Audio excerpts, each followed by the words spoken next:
Sebagian besar penghasilan warga di pesisir pantai adalah menjadi nelayan. Namun apabila ombak tengah tidak bersahabat, mereka kesulitan untuk mencari ikan. Sekarang Anda bayangkan, jika ombak yang besar ini menghantam dengan dahsyatnya orang yang ada di depannya, apa yang akan terjadi? Nah, di kisah kali ini kita menyaksikan keajaiban yang dialami oleh seorang ibu yang merupakan istri dari seorang nelayan yang harus berjuang hidup karena terseret arus tsunami. Keajaiban apakah yang menyelamatkan dirinya? Ini dia kisahnya.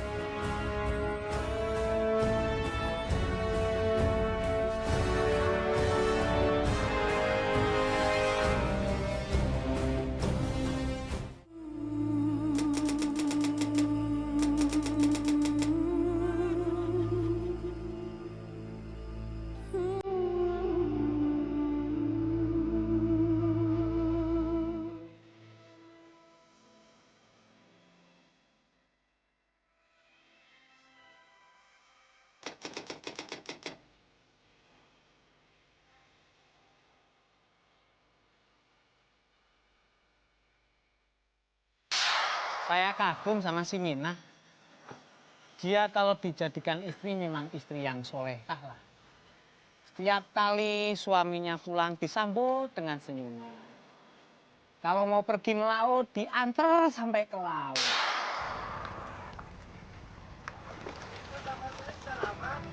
Datang, Pak. Gimana, Pak? Banyak dapatnya. Amin. Ikannya seger-seger tuh, Pak, kayaknya. Iya, Nak. Ini aku bantuin. Oh, sayang. Udah. Hati-hati, Pak, hati-hati.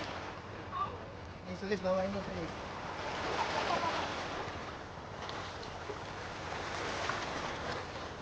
Sini, pegang. Ayo, Pak.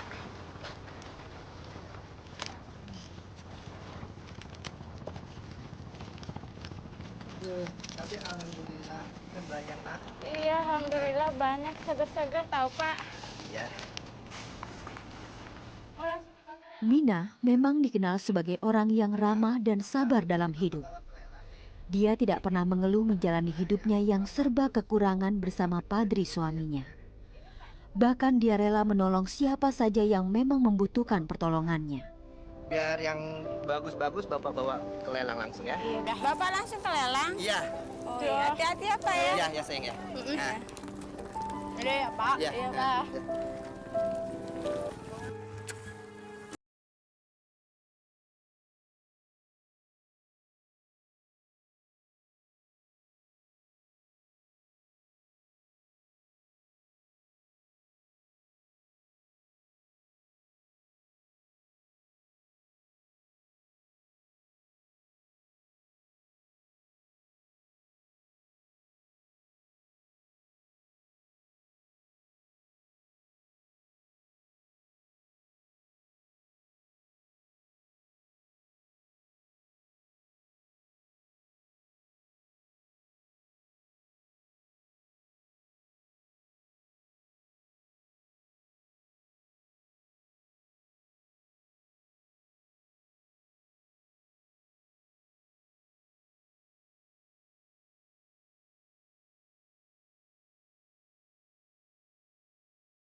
Alhamdulillah, ya pada hari itu saya diberikan rezeki yang banyak. Assalamualaikum. Bapak udah pulang. Iya, Nak. Bawa apa tuh, Pak? Ini Bapak bawa kue nih untuk Sulis. Kasih ya, Pak. Iya, sayang ya. Bu, Bapak pulang. Ibu, Gimana Pak penjalannya? alhamdulillah Bu. Amin, alhamdulillah. Ini Bu uangnya Bu. Makasih ya Pak. Wah, berarti besok bisa makan enak dong. Padri sangat senang dengan penghasilan yang menjual tangkapan ikan hari itu. Padri berharap bisa setiap hari mendapatkan rezeki yang berlimpah sehingga bisa membahagiakan keluarganya.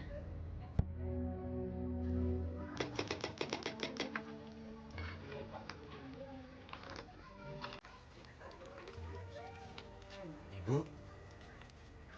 Ibu kenapa? Ibu renungkan Pak. Ibu, Bapak tanya baik-baik. Ibu itu ada apa sih? Kok Ibu melamun? Enggak Pak, ini enggak ada apa-apa. Itu kan ikannya jadi gosong Bu. Maaf Pak, jadi teledor. Ibu ada pikiran ya? Enggak, Ibu nggak ada pikiran apa-apa Pak. Ya udah Bu, Bapak mau pergi dulu ke depan. Itu ikan diangkat ya Bu ya? Iya ya Pak. Iya ya, nanti mau Ibu angkat. Iya. Iya, hati ya Pak. Iya.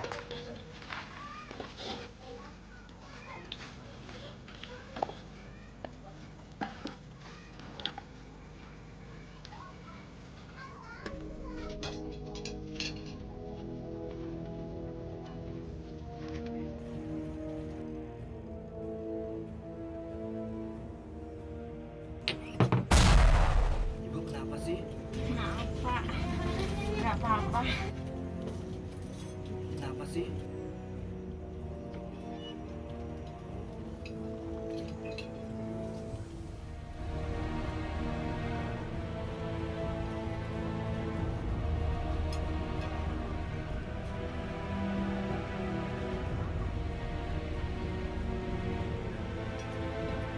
Mina tampak begitu cemas dan panik hari itu.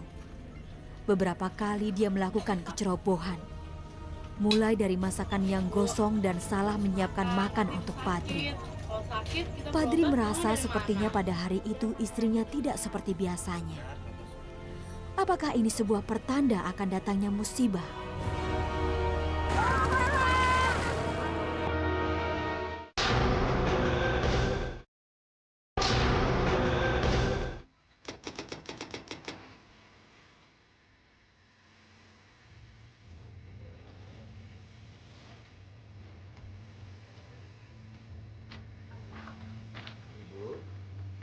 Bu, Ibu. Saya juga heran, kenapa saya bisa ceroboh? Sepertinya pikiran saya kemana-mana. Bapak mau pergi nih Bu. Bapak mau ke laut, mau nangkap ikan. Bu, itu Bapak mau pamitan. Kok malah diem aja sih? Bapak mau ngelaut. Iya Bu. Bapak pergi dulu ya. Iya. Sulis, Bapak pergi melaut dulu ya. Iya, Kamu Pak. doain Bapak ya nak ya. Iya. Hati-hati ya Pak. Assalamualaikum. Waalaikumsalam. Ya pada hari itu cuacanya cukup bagus. Saya yakin itu banyak mendapat ikan. Hembusan angin di pesisir pantai terasa tenang dan sejuk. Keadaan langit sangat cerah pada siang itu. Sepertinya cuaca sangat bersahabat pada hari itu.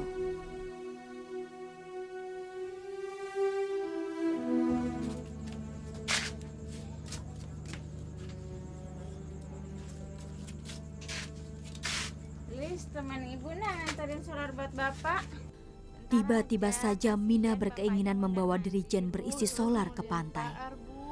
Mina berharap Padri senang karena Mina mau menebus kesalahan karena kecerobohannya hari itu. Kok. Ya. Ya udah deh.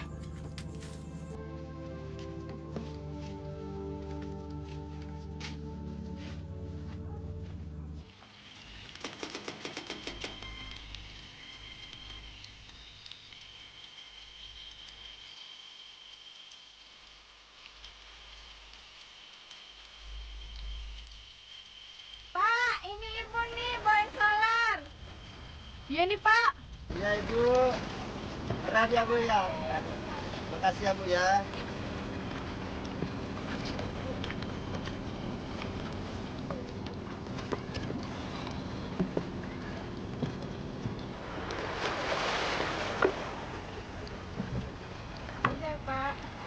sebentar, Bu.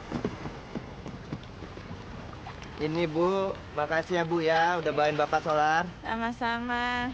Sulis nggak pulang? Enggak ah, aku mau di sini aja sama Bapak. Aku mau bantuin Bapak. Ibu pulang duluan aja. Ya udah, hati-hati ya. Ya.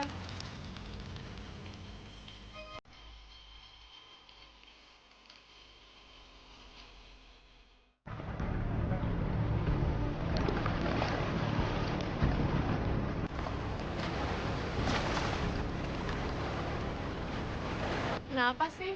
Kok dari tadi aku liatin, Bapak ngomong terus. Ada apa? Gak tahu ini, Nak. Rasanya perasaan Bapak nggak enak nih. Ih, jangan mikir yang macem-macem deh, Pak. Iya nih, Sulis. Benar, perasaan Bapak nggak enak nih.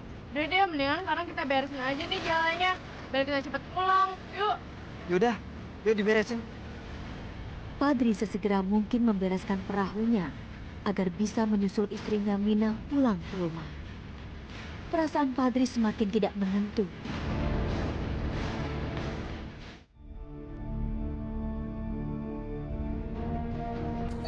Tepatnya sore hari pukul 15:45 waktu Indonesia bagian Barat, pada tanggal 17 Juli 2006, gelombang air bah setinggi 4 meter menyapu daratan sekitar pantai Cilacap dengan membawa pasir dan lumpur.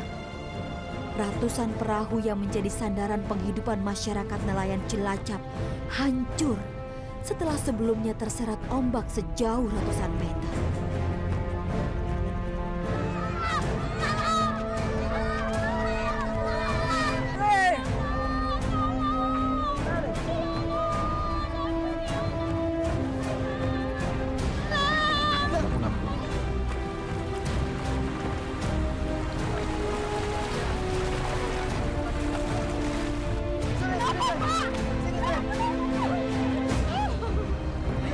Padri berharap agar dia masih diberi kesempatan untuk hidup bersama keluarganya.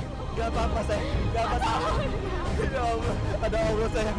Aku takut, Pak. Ibu! Sulis, ada Mbak besar, Sulis. Allah Akbar. Ya Allah. Waktu itu saya selalu berdoa terus agar saya diselamatkan dari bencana itu. Aduh, ombak ya Allah. Oh, besar sekali. Ya Allah. Sulis, ada ombak juga. Ada ombak besar, Nak. Ya Allah, tenang. Ya Allah.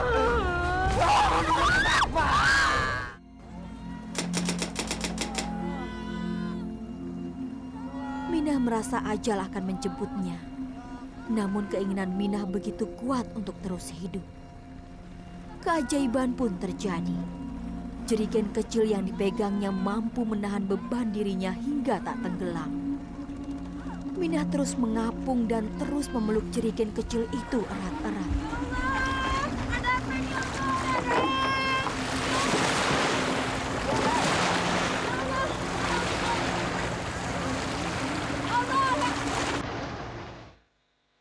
Dalam kepasrahannya, Minah terus berdoa agar dirinya diberi kesempatan lagi untuk hidup kedua.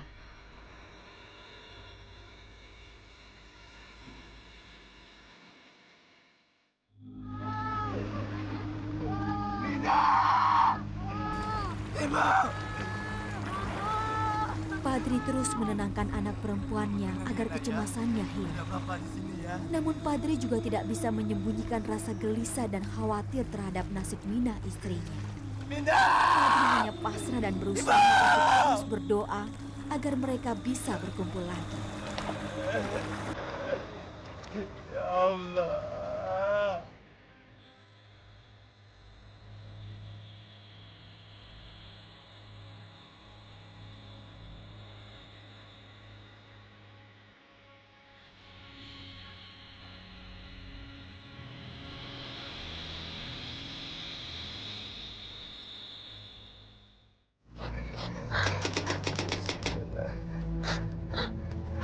Pak.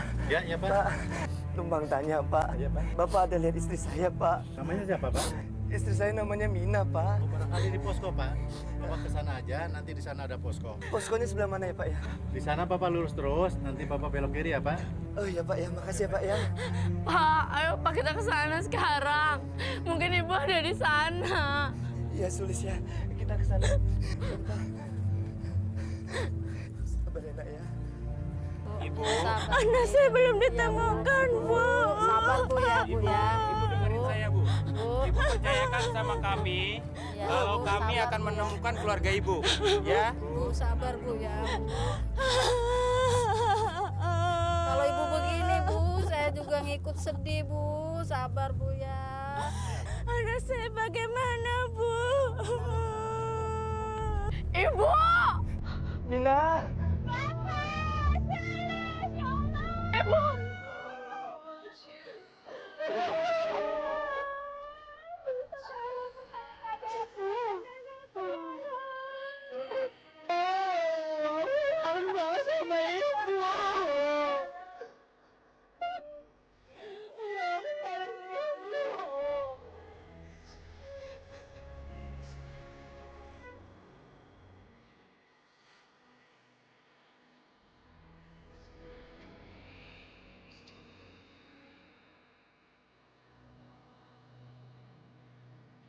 Saya tidak bisa berkata-kata. Ini benar-benar keajaiban. Ini benar-benar mukjizat dari Tuhan yang diberikan kepada saya dan keluarga saya. Terima kasih ya Allah.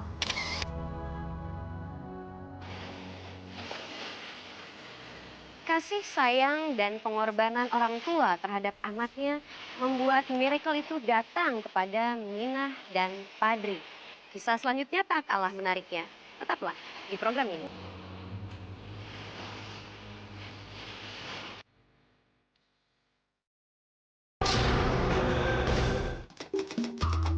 Bukit Lawang adalah nama tempat wisata di Kabupaten Langkat, Provinsi Sumatera Utara yang terletak 68 km sebelah barat laut kota Binjai dan sekitar 80 km di sebelah barat laut kota Medan. Beberapa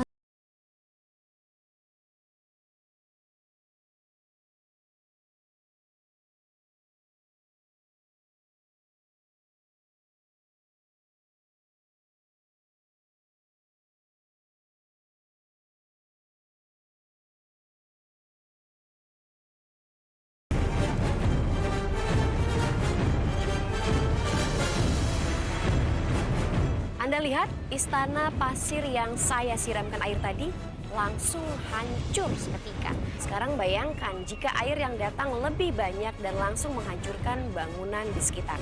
Itulah yang dialami oleh Nur Hayati. Namun anehnya, Nur Hayati bisa selamat dengan cara yang tidak bisa diterima oleh akal sehat manusia. Keajaiban apakah yang terjadi? Ini dia kisahnya.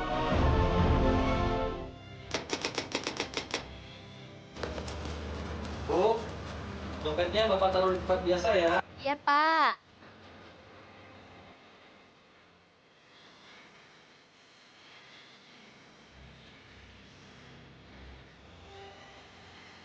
Bu, kalau misalkan nanti siang, Ibu nggak ngantar makan siang Bapak, nggak apa-apa kok. Biar nanti Bapak makan di rumah aja. Udah biarin, Pak. Nanti Ibu yang antar ke warung. Bener, Ibu nggak apa-apa. Nanti Ibu capek loh. Ibu ikhlas kok. Udah kalau gitu. Tapi hati-hati ya Bu ya. Iya, Kasihan anak kita. Jangan sampai nanti. Anwar dan Nur Hayati adalah sepasang suami istri yang baru saja menikah.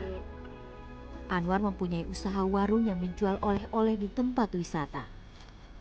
Walaupun mereka berdua hidup pas-pasan, namun Anwar selalu bahagia. Apalagi sebentar lagi mereka akan diberi momongan. Pokoknya Ibu jaga kesehatan. Iya, pasti, Pak. Soalnya kasihan anak kita Ibu. Ibu sampai kenapa-napa. Kalau sakit nanti Bapak juga ya. Insya Allah Ibu jaga, Pak. Tapi Ibu bener ya, nggak apa-apa ya. Ibu, Bapak pergi keluar dulu ya. Iya, Pak. Hati-hati, Pak. Walaupun dalam keadaan hamil, Nur Hayati selalu perhatian dengan Anwar suaminya. Doain Bapak. Anwar pun merasa perhatian istrinya Iya, sudah cukup Pak. banyak untuk dirinya. Jaga Ibu baik-baik ya. Dia juga tidak Iya, mau Nur Pak. Hayati memaksakan diri harus selalu Iya, melayani Pak. Anwar. Hati-hati. Assalamualaikum Assalamualaikum. Waalaikumsalam.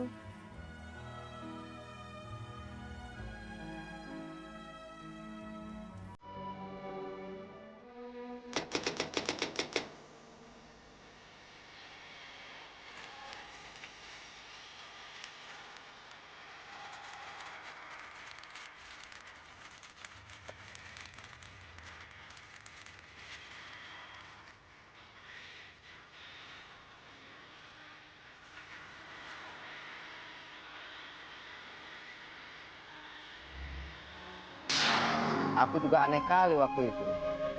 Sudah siang tapi nggak ada yang datang ke kedaiku.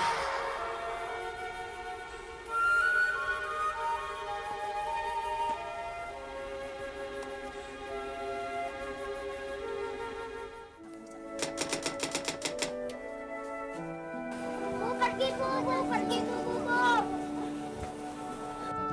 Pergi bu. Hei, kalian ngapain godain orang tua? Nggak boleh. Udah sana pergi. Nurhayati memang tak bisa melihat orang menderita. Demi melihat pengemis yang diganggu anak-anak, hatinya langsung bergetar dan serta-merta dia mengusir anak-anak nakal itu dan memberikannya sedikit bekal milik Anwar.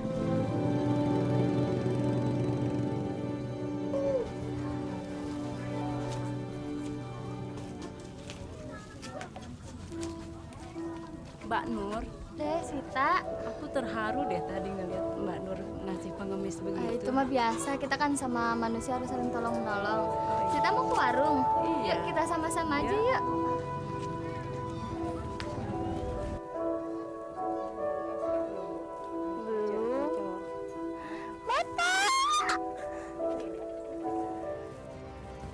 Anwar yang panik melihat istrinya tersandung dan hampir terjatuh, jadi takut dan segera menjemput istrinya. Dari semua kejadian hari itu, mulai warungnya yang sepi sampai istrinya yang hampir jatuh, timbul pertanyaan dalam hati Anwar. Apakah ini sebuah isyarat akan datangnya musibah? Saya duluan. Mari. Iya, Mbak.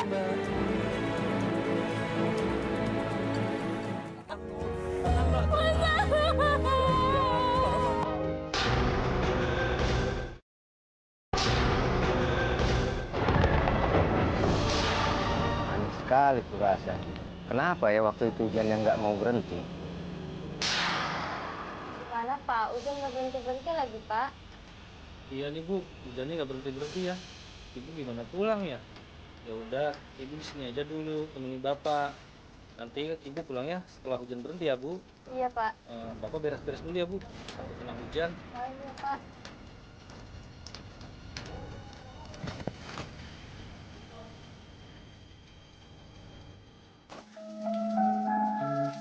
Hisbalah adalah paman Nurhayati satu-satunya dan sudah dianggap menjadi ayah kandung sendiri bagi Nurhayati semenjak ayahnya meninggal.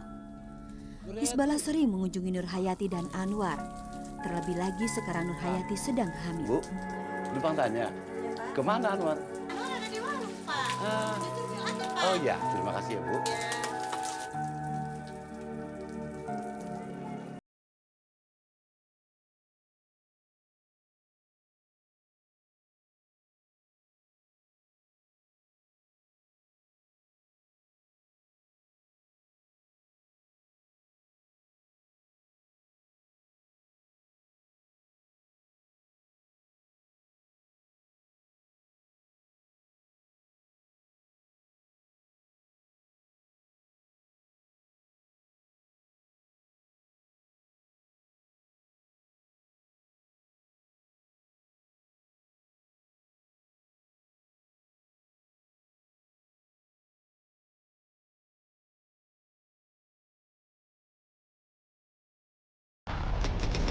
Tiba-tiba saja terdengar suara gemuruh bagai geledek.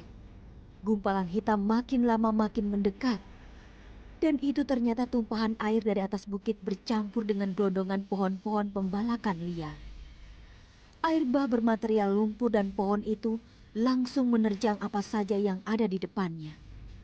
Dalam sekejap lokasi wisata itu hancur lebur, dihantam dahsyatnya air bah itu.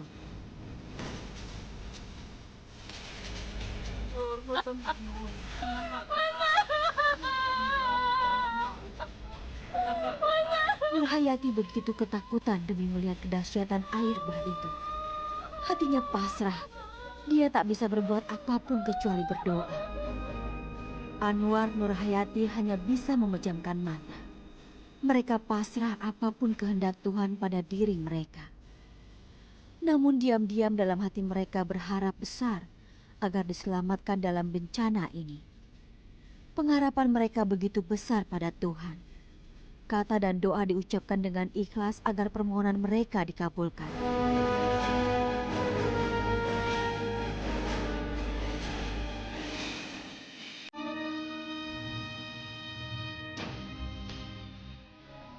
Ternyata manusia hanya bisa menduga dan takdir menentukan lain. Semua yang ada di lokasi wisata itu hancur lebur tak tersisa, kecuali warung milik Nurhayati dan Anwar. Takdir berkata lain. Nurhayati dan Hisbalah termasuk orang-orang yang disayang oleh Tuhan. Mereka diselamatkan oleh dinding warung yang hanya terbuat dari gubuk bambu. Sungguh sangat mustahil.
Mas, itu kan boneka kesayangan aku.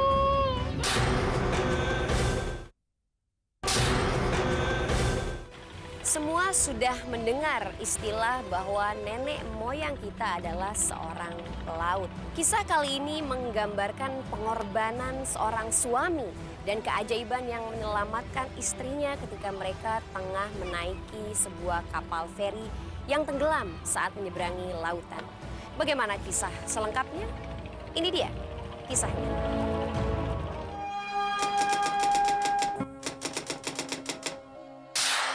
Saya senang sekali akhirnya dapat tiket kapal juga. Walaupun saya harus berdesak-desakan dan mengantri di dalam kapal, yang penting saya bisa tepat waktu ke Semarang.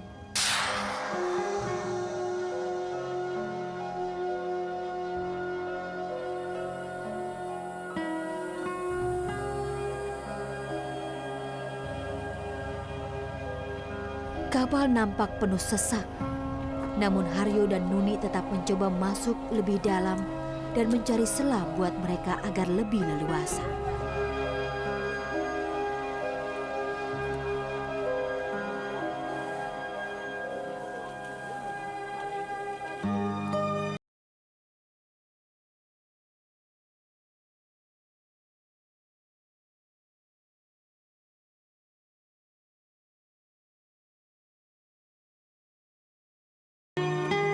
Di tengah sesaknya penumpang, Nuni melihat seorang anak kecil di kejauhan.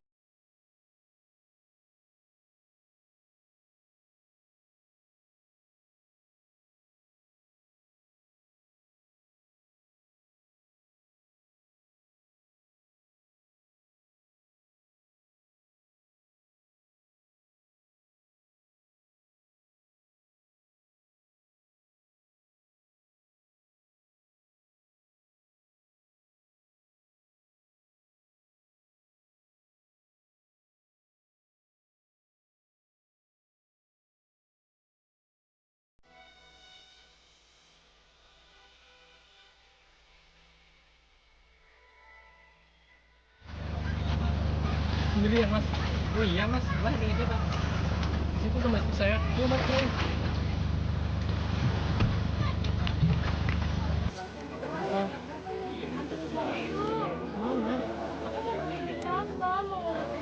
Nuni meminta diantarkan berkeliling di dek kapal karena ingin menikmati indahnya ombak laut.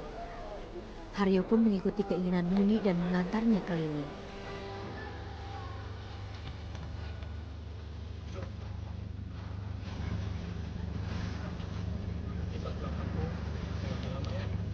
Kenapa sih mas? Kita kan udah lama nggak pulang kampung. Udah ke 3 tahun. Mas kerja. Kita bisa minta izin. Gak boleh lama-lama dulu.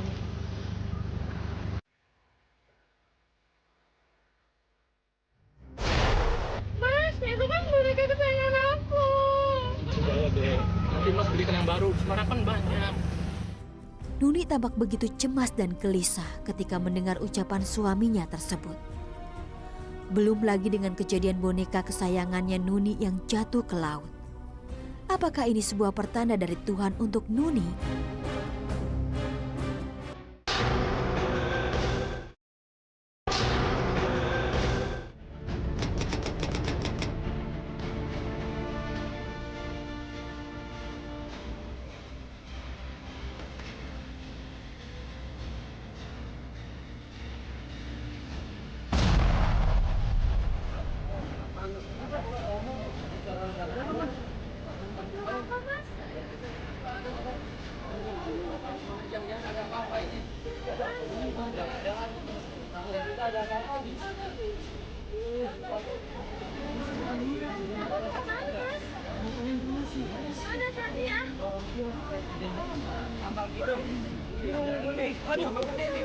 Suara ledakan dan alarm yang tiba-tiba berbunyi membuat semua penumpang kapal semakin panik. Mereka semua berlarian ke sana kemari mencari bantuan. Semua penumpang panik dan tak terarah.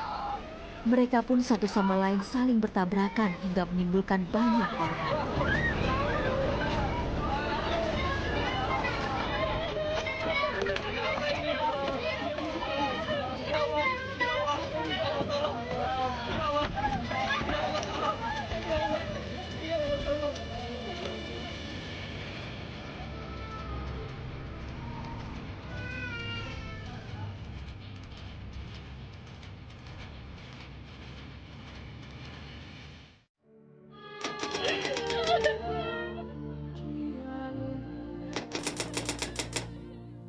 Tiga hari sudah mereka terombang-ambing di tengah laut. Mereka semua berjuang di tengah kelaparan dan kehausan. Banyak yang putus asa dan meracau tak jelas, mengutuk nasib dan takdir yang tak memihak mereka. Namun Nuni berusaha keras untuk tetap bertahan dan menguatkan anak itu agar mampu menerima semua ujian hidup ini. Nuni meyakinkan diri sendiri dan juga anak itu bahwa mereka akan selamat dan bisa bertemu kembali dengan suaminya. Kepasrahan dan doa yang ikhlas yang diucapkan berkali-kali dari mulut Nuni dan para penumpang hingga akhirnya keajaiban pun datang. Kapal penyelamat akhirnya datang dan membawa mereka semua pulang.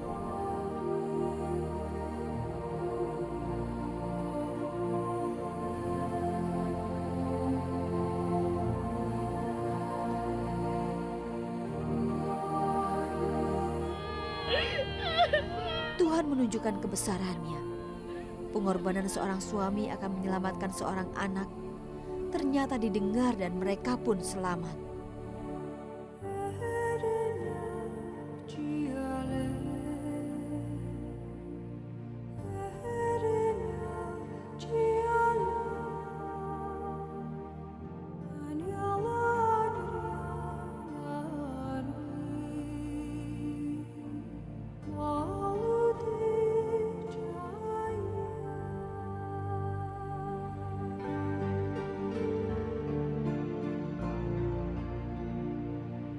Saya bersyukur sekali masih diberi kesempatan hidup yang kedua.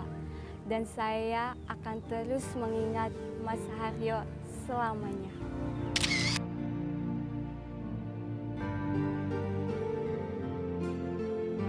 Kisah Kisah-kisah yang cukup menarik untuk dijadikan pelajaran bagi kita semua. Membuat kita semakin yakin bahwa ada kekuatan yang maha dahsyat yang mampu menolong orang-orang terpilihnya saat musibah itu datang. Keajaiban apa lagi yang akan kita saksikan di episode selanjutnya?